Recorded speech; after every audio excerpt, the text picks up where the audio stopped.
Ipinasilip ng kapwa Israeli at Palestinian media ang mga video na nagpapakita ng pagdagsa ng libu-libong lalaki, babae at bata sa compound ng Gaza Humanitarian Foundation o GHF na matatagpuan sa katimukang bahagi ng Rafah.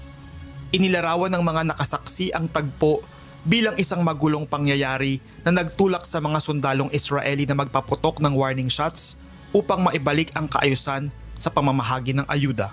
Dahil dito, ipinahayag ng United Nations ang kanilang pagkadismaya sa mga lumabas na video mula sa Rafah.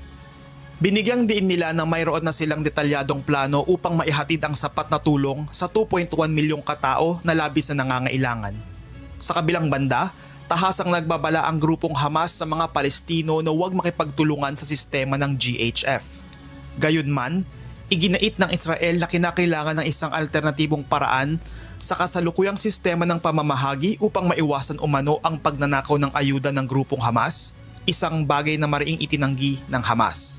Kaugnay nito, tinatayang halos 500,000 tao ang nanganganib na maharap sa matinding pagkagutom sa mga susunod na buwan batay sa pagsusuri ng Integrated Food Security Phase Classification na suportado ng United Nations. Gerard Moral, humahataw sa balita ngayon.